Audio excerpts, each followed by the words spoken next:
Today on episode number 604 of the School of Podcasting, it only makes sense to go fast when you're headed in the right direction. And today we are going to get sharp. We are going to get focused with Jeff Sanders of the 5 a.m. Miracle. Hit it, ladies. The School of Podcasting with Dave Jackson. Podcasting since 2005. I am your award-winning personal podcast coach, Dave Jackson. Thanking you so much for tuning in. If you're new to the show, welcome aboard. I'm super happy you're here. I help people massage their message. I help them tackle that technology. This is a tough one sometimes, facing your fears and then flattening that learning curve. Look, you can go out to YouTube and watch a bunch of really old, outdated videos, or you could buy Adam Carolla's class. I'll talk about that today. Hoofa. And you can start a really awful podcast, or you can go out to schoolofpodcasting.com/start. Use the coupon code. This coupon code is not on the website. It's my gift to you for listening to the podcast. Go to schoolofpodcasting.com/start and use the coupon code LISTENER when you sign up on either a month or a year at the School of Podcasting. Thank you so much for tuning in. And today we're talking about getting organized. And if you ever wonder, we're going to hear from Jeff Sanders. He picks things in his life that often are happening to help him pick titles. And right now, if you talk to anybody, you know, I am an idea person. I'm a creative person, but there are times when I am all over the place. And so about mid-January, I noticed I was pushing about 1,500 peanuts, a half of a centimeter for my friends across the pond, and none of them were going anywhere. And I went, wait a minute, if I focused all this on one peanut, I could push it a mile. And I was like, you really need to make being organized, a little more organized, a higher priority. And so we're going to talk about that today. I think it was my buddy David Hooper on his podcast, Red Podcast, where I got that line, it only makes sense to go fast if you're headed in the right direction. And that really hit home with me. So thanks, Dave. Check him out at redpodcast.com. And it was Dave that then introduced me to Jeff Sanders. And so we're going to hear from Jeff in a minute, some really cool stuff. And you wait till you hear how he grows his audience. And my favorite to-do list tool is called Todoist. And it's free. It works on every platform. And one of the things I love about it is you can go in and have an email and you're reading it in your Gmail and go, oh, I need to act on this later, and click a button and it will add it to your to-do list. Then when you're in Todoist, you basically can click on that and it'll take you right back to the Gmail, the email that this came from. I got an example of one a couple episodes ago. Clay Groves, you know Clay, right? Awesome guy behind fishnerds.com. If you're into fishing, you got to go check out Clay. And he was talking about doing appearances. And another listener who's asked to be nameless, thank you, by the way, for sending this in. And she said, when I was in radio, the standard appearance rate was $250 an hour, and you couldn't book talent for less than 2 hours. When I got my first speaking contract, she says, for a very large health company, it was for $750 for a half a day, $1,350 for a full day with expenses and transportation covered. She goes, now these rates are about 5 years old and may not apply to everyone, but in case you were wondering, that's one person's perspective.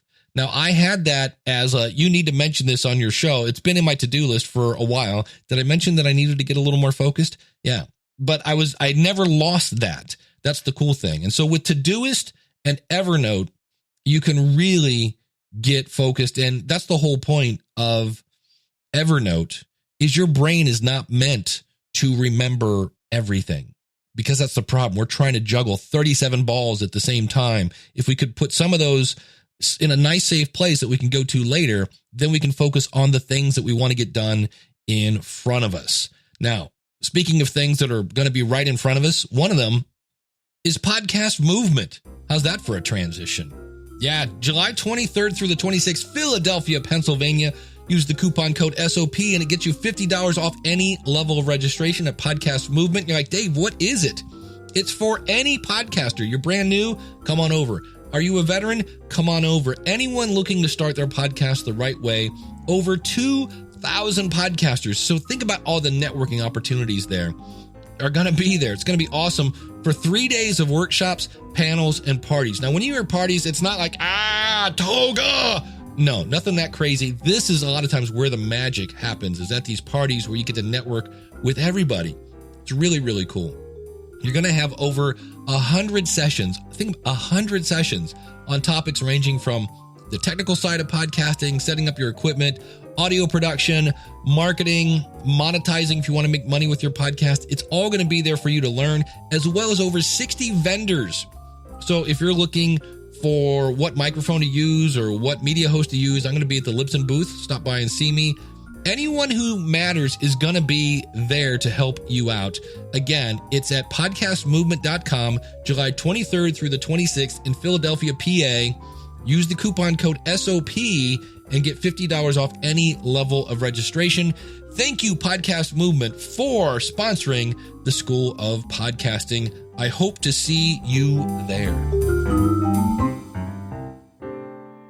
Joining me via Skype, he is the host of the 5 a.m. Miracle podcast. He's been nominated 5 times for a podcast award. Do you know who you've lost to? Probably you. No. No, me neither. Yeah, I've been in the health category quite a few times, and I've lost to people that have like 6-pack abs, I think, mostly. Yes, so, yeah. That nasty old Ben Greenfield, probably. Yeah. You were ranked number 2 in the top 10 productivity podcast for 2016 by Inc. magazine. That doesn't suck. Besides being a podcast, you can definitely check out his book, The 5 a.m. Miracle, which I was listening to today on Audible. And he's got a new book coming out February 28th. It's called The Free Time Formula. So Jeff Sanders, thanks for coming on the show, buddy. Well, thanks, Dave. I'm excited to be here today. I wanted to bring you on because you have 2 great skills. Number one, you've been nominated 5 times. So obviously you're doing something correct with your podcast. And then also, I think a lot of podcasters, we get excited about podcasting and we go in like 37 different ways. And one of your superhero kind of powers is to help people get focused. And so I thought we could talk about that today. But let's talk about what inspired you to start your podcast. Well, I was a big podcast listener myself for many years. So I graduated college, what was that, probably 12 years ago now. And right when I graduated, I got really into podcasting for my daily commute to work. And it was basically like my go-to for every single day. I was constantly consuming podcasts and realized very quickly that, I wanted to take my background in theater, I have an undergrad degree in theater. I wanted to use that some way in my career, but didn't really want to do radio. I didn't really want to do television. It's like, what did I want to do with my life? So for a few years, I worked odd jobs while always consuming tons of podcasts. And then decided along the way, like I needed my own show, but I didn't want to start one until I had something to say, something of value to offer. And so I waited many years before I officially launched what is now the 5 a.m. Miracle. I did have a show before then called Gibberish that lasted all of 3 episodes. That was terrible. But other than that, I got really into podcasting because I was so inspired by other podcasters and wanted to have my own channel, my own way to share my voice and my message and my advice. And I wanted that opportunity, and podcasting was the perfect place to do that. And did you start off as like a blog and then move into podcasting, or was it just you just jumped in both feet with a podcast? I blogged for a few years, really kind of tinkering out a lot of different topics and trying to figure out like what was my voice and what were my favorite, themes I wanted to discuss. So I did blogging for probably 2 years before I launched the show, which I think was really helpful. Do you see any kind of like difference in terms of, I guess, interactivity with an audience versus the blog versus the podcast? Yeah, I would say that my podcast listeners are much more passionate fans. There's no doubt that they are much more engaged. They tune in a lot more often than my blog readers did. Not to say that there's not overlap there as well, but I feel like the podcast listener crew that I've acquired over the last few years, they are definitely like they're committed listeners. They love the show, they want more of it. Whereas the blog posts are kind of hit or miss. They might like one and not the other, but I feel like the podcast gives them a chance to just like tune in a lot more often and consume the content more frequently. So they're definitely a much more committed crew. Well, you've been nominated 5 times, so obviously your show doesn't stink. What goes into making an episode? Ooh, there's a lot there. I think that it starts for me with kind of my productivity mindset. So I've got lots of ways to organize my thoughts. I've got spreadsheets upon spreadsheets to figure out what the content's going to be about. I spent a lot of time before my show ever launched getting all the right gear in place and the right audio quality. I record interviews months in advance, and so I plan things out really far ahead of schedule. So like my production flow really does begin a long time before anything ever airs, and then I make sure that I have a full production as far as like my pre-production. So there's show notes, there's scripting, there's graphics, emails that are written beforehand, production videos to have the marketing for afterwards. All of that's done ahead of time, and then I'll do the actual recording with lots of then post-production, editing, more kind of ID3 tagging, lots of stuff that are kind of involved in all that. So the whole production flow could take weeks or months for some episodes, but the long and the short of it is that I put a lot into every episode, which is why I think why the show has done well in part is because I really am committed to making sure the quality is there. Yeah, it's a great show. I've been consuming it all week, and it sounds exactly like what you just did. It's well planned out. It's executed well. It's got great content. I love the last interview with a woman who said, if you are what you eat, should I eat a skinny girl? I thought that was hilarious. Yeah, she's great. How do you pick what topics to talk about? Where does that come from?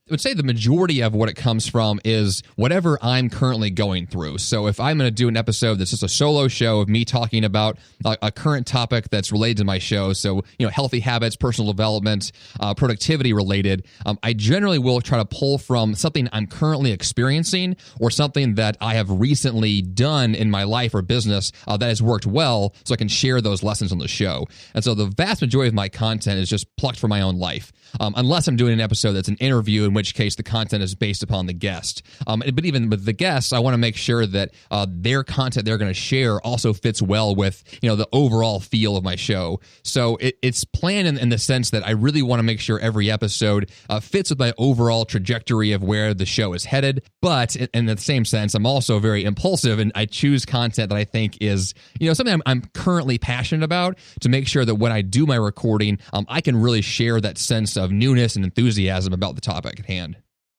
Well, you're obviously a high energy guy anyway. I've listened to a couple episodes. I've seen some of your videos and things like that. You are not a low key guy. I am not. And so that comes through in the show. The other thing I've noticed is you do have sponsorships on your show. How long did it take until you got your first sponsor? Do you remember that? Yes, it was 2 years ago. So I had done the show for, 2.5 years before I got my first sponsor. And I didn't want a sponsor at the time. I had someone that asked me to do a sponsor spot, and I said yes tentatively, and I did a couple of spots. But then I realized kind of the upside of having sponsors, and really realized like I could integrate really great brands with the show. And so after that, it became a no-brainer to include them more often. And so for the last 2 years now, I've had sponsors going with every episode. And I know you also have your academy. Obviously, you have your books. You have a lot of things on your website. You have your own products. Do you know, which one do you think makes up the majority of your income, your own products or the sponsorship? My own products make up the majority of the income, but sponsors have been a much bigger part than I thought they would be in the last year. I think that podcast sponsors as an industry has really developed a lot. And so the opportunities to find more sponsors and better sponsors is certainly there. So that for me has grown over the last year and a half, which I think has been phenomenal. I'm really excited about that because it just gives such a platform for podcasting to be even more important in the work that I do, and for others as well. So I think it's great to have that foundation growing.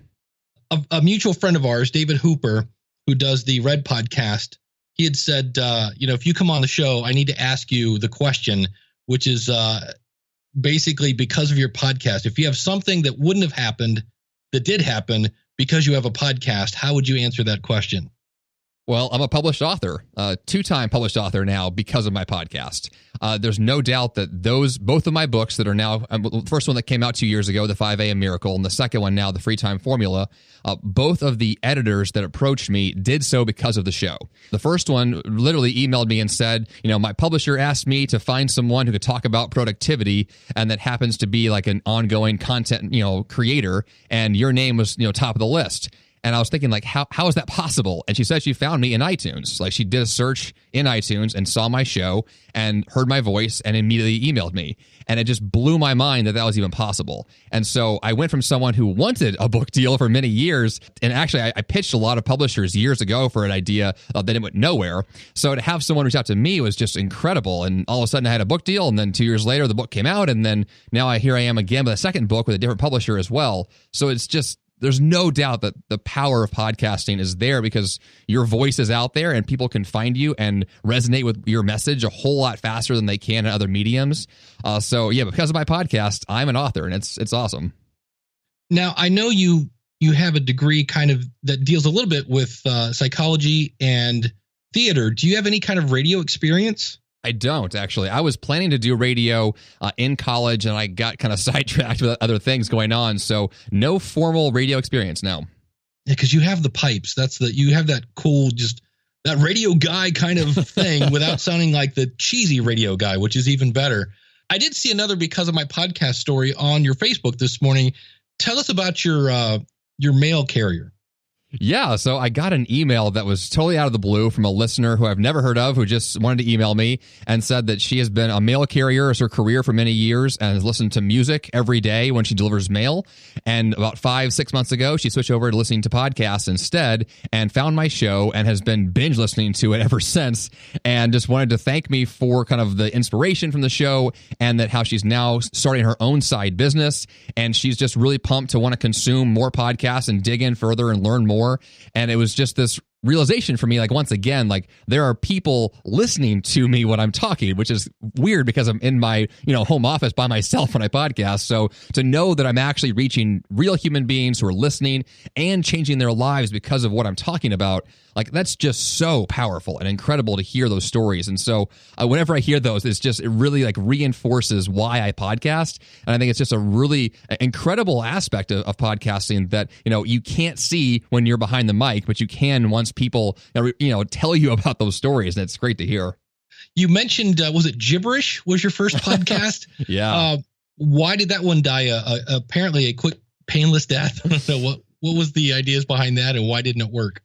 Well, this was probably 2 years after I graduated college, and this was when I was first really into podcasting as a listener, and I thought, like, immediately, like, I need to have a show, but I had no idea for a show, no idea what to do about it, so I called the show Gibberish, assuming that I was just going to talk about whatever popped into my brain, and so I launched it, and I had 3 episodes that were all very short, and then I got an email from my brother, and he said, "Jeff, when will this show die? Because it's terrible."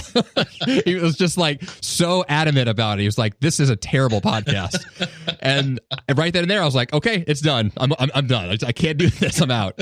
I took that kind of, smack in the face to tell me, like, "Okay, Jeff, if you're going to do this well and have a plan for it and execute this like it actually matters." And so that's why I waited probably 4 years after that to actually launch the 5 a.m. Miracle, because I knew I needed something that was of substance to say, some value to offer, and not getting emails from my brother who thought it was just not worth showing. So there it is. So how did you come across kind of self-development, productivity? How did that become the thing you said, "Yep, this is what I'm going to talk about"? Well, that for me began actually with my first job outside of college. I had a job as a door-to-door salesman, and that sales job was horrendous. It was the worst job ever, but my boss was really into personal development and the author John Maxwell, and asked me to read one of his books, and I got hooked immediately. Like, really blown away just by the power of the self-help genre and personal growth and books in general, and just reading as a means to growth. And so I began to consume those like crazy, and realized that through the books I was reading, that I wanted to be like the authors I was reading from. Like, I wanted to have my own public speaking forum. I wanted to be able to write books and produce content on my own. And so I knew from the beginning at that point that I wanted my career to take that trajectory. I just didn't know how it was going to happen. And then I put the pieces together that podcasting could be kind of my vehicle to get my voice out there and build that career. So that's for me where it already took off. I was listening to the 5 a.m. Miracle this morning, and first of all, we should say that does not mean you have to get up at 5 a.m. I was very happy to hear that, that you can start your 5 a.m. anytime. When it comes to podcasters, we all typically are somewhat creative, so we're a little all over the place. What are some tips for getting focused? Well, I think one of the best ways is you start with the unfocused. So start with writing down all the things you want to do. I think I'm the same as most people, which is that I've got lots of goals, a lot of ideas. There's a lot of things we could pursue every single day. And so I like to just acknowledge that there's a lot of things I want to do, and I write all those things down. So I use Evernote as a way to kind of process my ideas. So I'll just write down all my notes in Evernote, all the thoughts and ideas I've got and projects I want to pursue. And then from there, I do kind of what is the harder work, which is to prioritize that list and then really commit to the one thing that's going to make the biggest difference in my life or my business. And then I let that one, maybe possibly two projects kind of dictate what I do for the next couple of months. And so that's how I, on a bigger picture scale, how I make sure that the projects I commit to matter the most. On a day-to-day basis, it's a very kind of different beast because there's so many just distractions from real life. And so I've created lots of boundaries as a way to make sure that the things that normally pull me off track really aren't available. So I can just do the one thing that I said I would do and make sure it gets done. There's a lot to that because there's a lot of reasons why we all get distracted. But the important point around it is acknowledging what makes you distracted and finding a very clear way to block that to make sure that those things you've said yes to actually do get your attention. Yeah, the one tip, I think this was in the book or on your podcast, I can't remember which one, but you mentioned how when you first get up, to avoid grabbing your phone. I like that idea because I have already found just by not doing that, and kind of like you say, when you get up in the morning, have a purpose and know where you're going. And I'm already finding myself a little more productive just because I never realized how many times I pick up my phone, I start going through email, and the next thing I know, I'm off on some tangent, completely forgetting what the heck I wrote down the night before to do. So I thought that was a great tip. And I'm only like, if you could see, I'm this far through your book. So I'm looking forward. I think I'm on chapter 3 at this point. So I'm looking forward to the rest of it. You have a new book coming out here at the end of next month. What's the difference between the 5 a.m. Miracle and the new book? They are quite different in a lot of ways, mostly because the 5 a.m. Miracle really talks about ways to kind of hack your day and be more productive, versus the free time formula is really acknowledging, okay, you're productive, you're getting stuff done, but maybe you're pushing it a little too hard. And I say that because that was my story last year, and my story that I talk about in the book, which is that I pushed way too hard, found myself super stressed out, really overwhelmed with my own schedule, and then had to kind of really like reverse engineer that to get to a point where I could say yes to the few things that mattered, but then still have the margin, the free time, the extra space I would need to have a more balanced life and be able to, sleep enough at night and be able to have the energy and enthusiasm I would need to do the work that I said was important. And so the new book really is all about that. It's like, how do you create a life where the things that matter are getting addressed, but you also have the other side of the coin, which is the rest and the rejuvenation that you're going to need to do that work that matters. But man, you're supposed to crush it and hustle and and go for it and reach for the stars and all that stuff, right? Yes, you are, but do so in a way that's sustainable, in a way that you can actually stay healthy in the process. I think that that's what, I kind of had my late 20-somethings enthusiasm driving me for years, where it's just like, I wanted to do everything. And, now I'm 33 and I feel like something has shifted in the last few years. Like I'm realizing that, I'm not 18 anymore. Like, what am I going to do with my life long term? I think a big part of that is realizing I can still be ambitious and intelligent with the way I design my projects and choosing the right important things to do, but I also have to take care of myself. And that's one thing I have neglected. And so a big part of the book is this realization that if you want to be a rock star long term, there has to be a plan that can work long term, which is very different than just hustling 24/7. That's not quite the answer. In addition to taking care of yourself, you've been married for 7 years now? 8 years. 7? Yes. 8 years. How do you do the hustle thing? Plus you're running, you're a marathon runner. How do you carve that out to keep your marriage healthy, keep you healthy while you're still obtaining your goals? Well, luckily, my wife is also a go-getter like me, so we're on the same page a lot, which is we're both workaholics. So we tend to have a very similar kind of schedule when it comes down to like how many hours per day we're working or the activities that we're choosing to do. So luckily for me, I think the two of us work together really well in that. We both kind of have those hours every day where we're really crushing it and getting our stuff done. But then we also have that time where we know, like, okay, we're done with work for the day. Let's go have dinner. Let's go, have time to ourselves.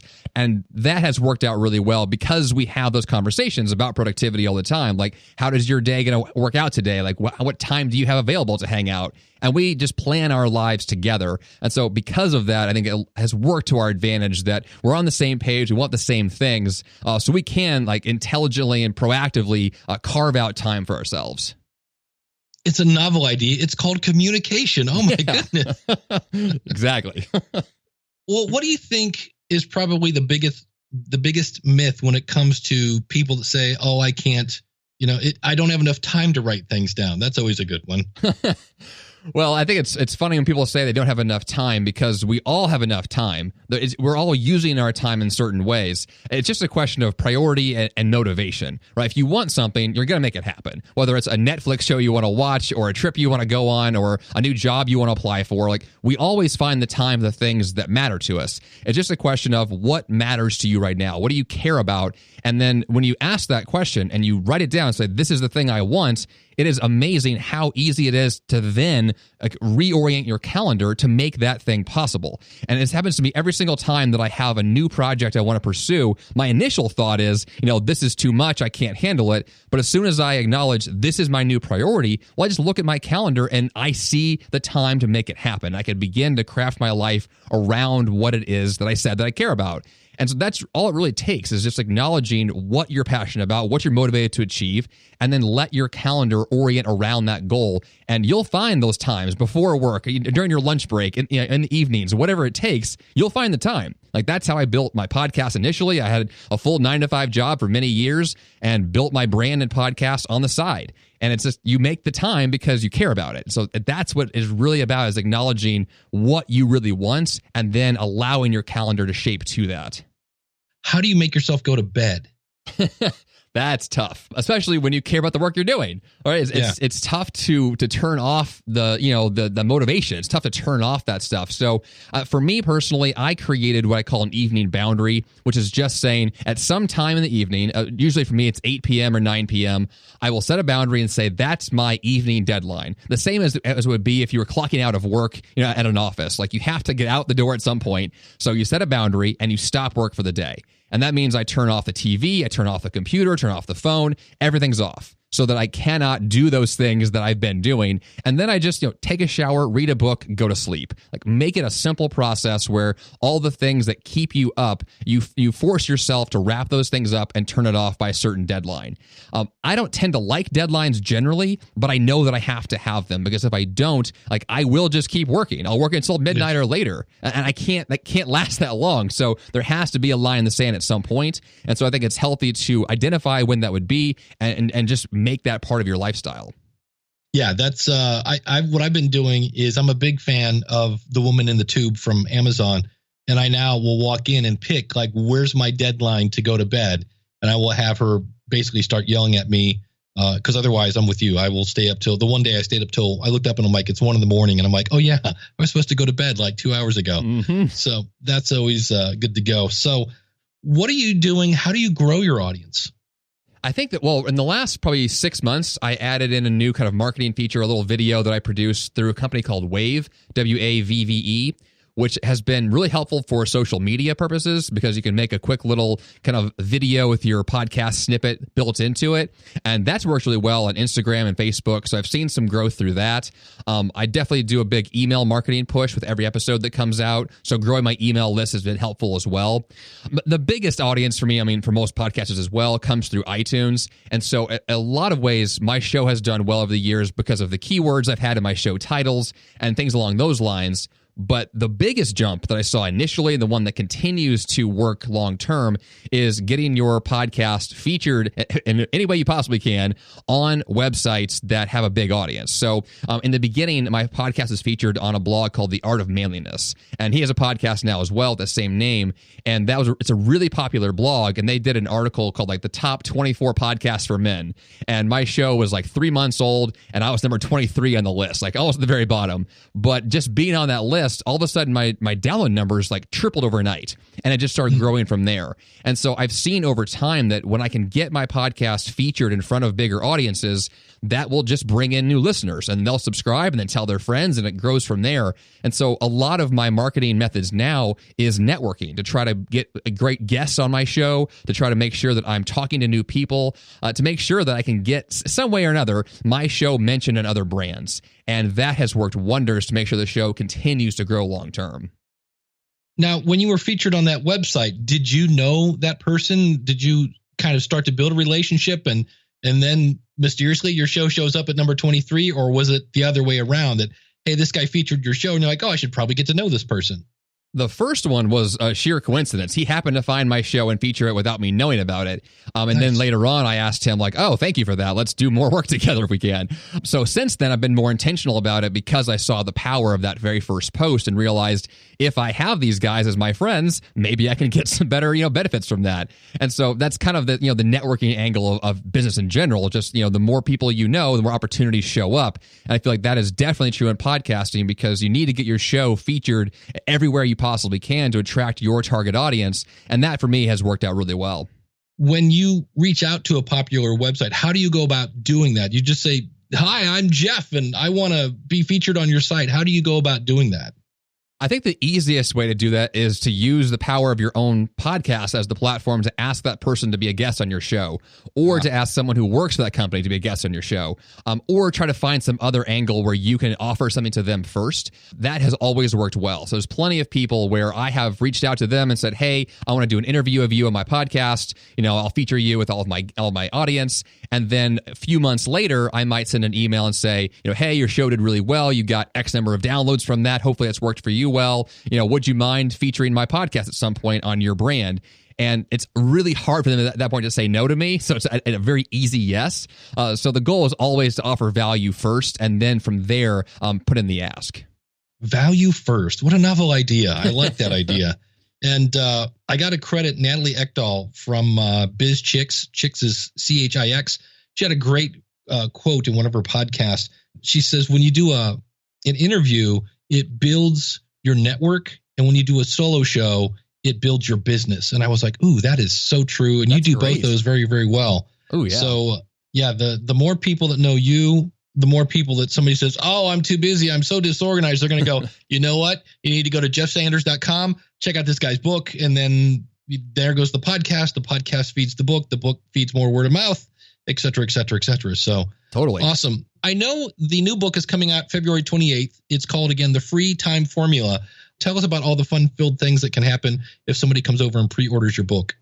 Yeah, definitely. So at my website, jeffsanders.com, if you go there, you'll see a nice big picture of the book. Click on that. You'll see the full sales page for it. I've got bonuses you can get if you pre-order, which are some 3 videos that I have available right now that are part of my academy. You get those for free. Once you get a copy of the book, there's a secret website inside there that gives you access to additional bonuses with lots of templates and ways to kind of work through the content that are actually in the book. So there's lots of action steps and lots of things to do. And so I kind of give you those bonus templates to work with offline, so you can actually kind of walk through those steps one by one. And so those bonuses are all kind of built into the book. So if you pre-order, you get additional stuff. But if you don't do that and get the book later on, there's still plenty of free stuff that comes with it to enhance everything that's in the book. So either way, get a copy of that, and there's plenty of stuff to help with that. And I saw where you do have an online academy. We might as well peel that onion back. What technology are you using for your course? The Rockin' Productivity Academy is built on, I have a WordPress website, so it's based on that. And then I have a membership portal with digital access pass. And then from there, I use LearnDash as the LMS. So the learning management tool that actually delivers the content is through LearnDash. So all 3 of those kind of work together. Everything's password protected and login accessible. And so it's all built from there. And then I think I saw on your website, you have a cool list of resources. Is it Nobies? What's the name of your favorite kind of to-do list? It's Nozbe, Nozbe. Nozbe, yes. Yeah. It's actually a made-up Polish word. But basically, it's a task manager. So it's Asana is a popular one. Wunderlist was popular until it got bought out, and now it's gone. But it's a to-do list manager that allows you to organize your daily tasks, your projects. I use that every single day to manage my little to-dos. My bigger stuff goes on my calendar, but all the little stuff I don't want to forget all goes into Nozbe. Does it do something that the other ones don't? Or like, I'm a big Todoist guy. That's why I was asking. And I'm like, oh, does this do something that Todoist doesn't? Or I think the best answer to that is that Nozbe is built on David Allen's Getting Things Done system. So it's all the same methodology and the same like terminology you would learn from David Allen. That's all built into Nozbe because Michael Swinsky, the creator of Nozbe, loves David Allen. And so he's got everything built in through that same system. So if your brain thinks like that, I think Nozbe is a great fit. I know a lot of people who've tried Nozbe and it's not for them because their brain operates differently. It's totally fine. Like whatever, like however you think about getting things done, you want to find a tool that matches your brain. And so for me, Nozbe is a great fit.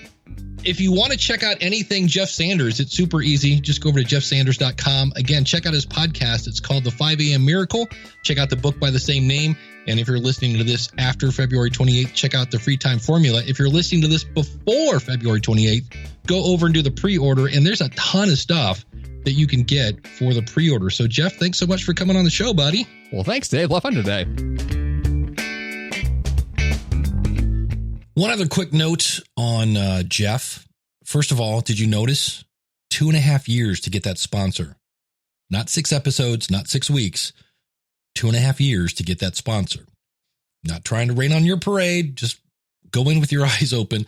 Also, if you go to jeffsanders.com and go, ooh, there's no Kindle edition, that is on its way. I told him, I said, man, the minute that Kindle edition is available, I'm going to pre-order that so I can get all your bonuses. Also, I had recorded the interview on my side with both myself and Jeff. Jeff recorded it on his side with his voice and mine. I used Jeff's because Jeff sounded better in Jeff's recording. Now, I could have combined the two and done a double ender. We're going to talk about good enough in the future, but I just want to let you know, in this case, I used Jeff because the primary focus of the interview is to focus on Jeff, and Jeff sounded better in Jeff's version. One of the things I do in most cases, unless somebody's charging like 2 arms, a limb, and your firstborn, is I will go out and order other courses on podcasts about podcasting, et cetera, et cetera, et cetera. And so I saw where Adam Carolla from Podcast One, and for the record, I don't think this is an Adam Carolla thing. I think this is a Podcast One thing. But I bought it, and there's a PDF that you get. I have a video of this. Again, you know me, if I'm going to say anything that's not entirely positive, I'm going to back it up with some screenshots and a video. And I'm not making this up. They have this thing like, here are podcasting resources. And one of them is like PodCamp, which I wish we had more PodCamps, but we don't. But that's not bad. The one that got me was they have a link to the Yahoo podcast directory, which went out of business many, many, many moons ago. Realize I bought this week. They have things like, here, listen to Serial and listen to Radiolab. And then they have Podcast Alley, which also has not really been a player in the space in many, many moons. They have things, they updated it. Let me see here. Oh, no, here we go. Propaganda Software, again, was a great software back in the day, but they haven't made propaganda software for podcasting in many moons. My favorite, though, my absolute favorite was Odeo. A link to Odeo. And I'm like, guys, not sure if you know this. Now, here's the fun thing. You probably use Odeo every day because in 2005-ish, 6-ish, whenever iTunes came out, a lot of directories like Yahoo directories said, oh, forget it. Apple's in the game. We're getting out. And Odeo was one of those directories that kind of went out of business. But Odeo had this cool thing where you would list your podcast and people could follow your podcast. And there was all this following thing. So they took Odeo down and it came back a little while later with a new name called Twitter. And now you know the rest of the story. So it's not bad content. There is a fair amount of podcast one it'll make your breakfast, start your car, and get you going in the morning. It's like, okay, there's a little bit, there's a lot of bit of just how great podcast one is. And they're really, in my opinion, let's go opinion now. In my opinion, I get a sneaking suspicion that this class was really just a way for people to go and submit their show to Podcast One. I think they're actually looking for talent, because I know they've had a lot of talent over there. Jillian Michaels was there, some big names, and then they're not anymore. I don't know why that is, but one of the things I always say about the School of Podcasting is it's up to date. And if you find, for some reason, something that's out of date, I'll fix it. And if you find something that isn't there, I'll make it. This way, I get you going in the right direction. So I wanted to point that out in case you see ads for that, because it is getting promoted a lot. Something else I want to point out, I always like to point out good stuff. And Danny Pena, do you know Danny Pena? Gamertag Radio, Hall of Fame podcaster. You want to check out 3 Hall of Fame podcasters?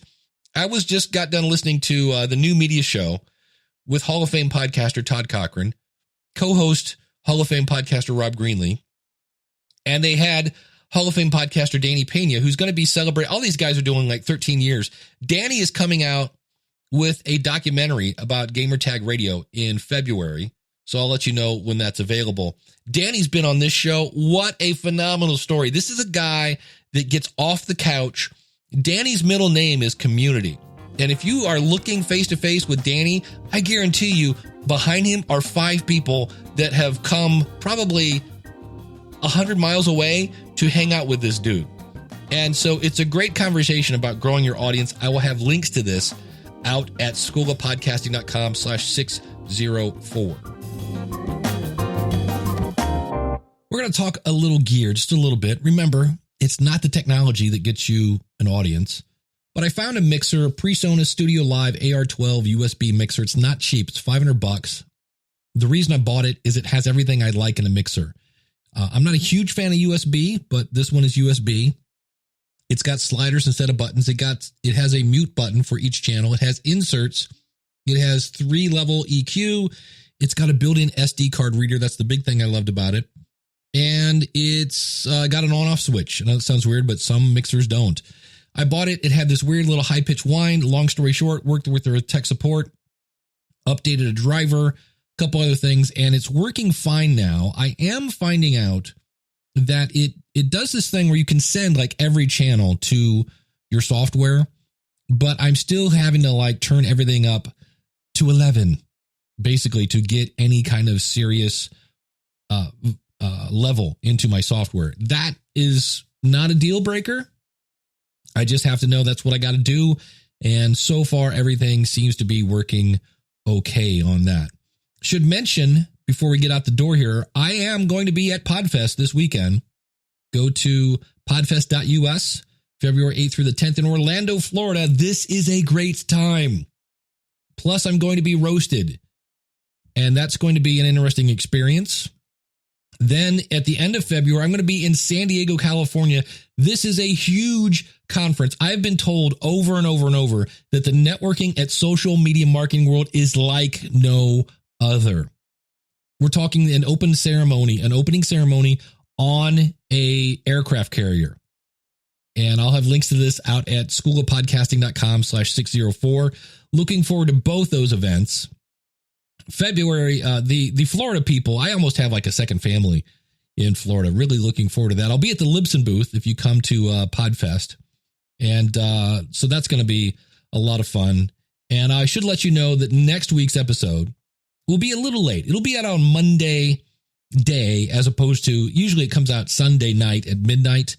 I don't get back into Akron until I probably won't get home till midnight. And so I'm going to record some things ahead of time. But I know that you want to hear my reflections on PodFest. And so I will record that segment and export it. So it might be a little bit of a shorter show next week. We'll see. And then there's always the fun part of, is Dave going to have a voice? Which in some cases I don't. So we shall see. I want to thank Scott Johnson from ComputerTutorFlorida.com. He sent in an idea for future shows.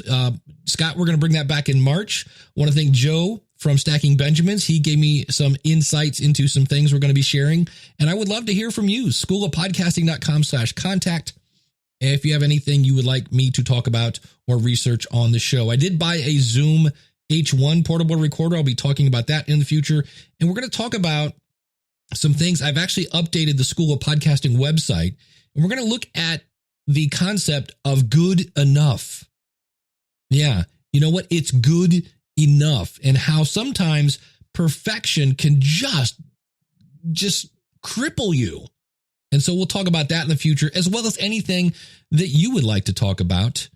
Again, the website, schoolofpodcasting.com/contact. If you want to start a podcast, I would love to work with you. Go out to schoolofpodcasting.com/start. Use the coupon code LISTENER and save. Thank you so much. Until next week, class is dismissed. Take care and God bless. If you like what you hear, then go tell somebody. If you like what you hear, then go tell somebody. Not really a blooper this week. Jeff said that he spent a lot of time reading self-help books. And if I could go back to this interview, I would have asked him what his favorite one was. He did mention John Maxwell, who I'm also a huge fan of. But that's one that, looking back at this interview, I'm like, that would have been a good follow-up question, and I blew it.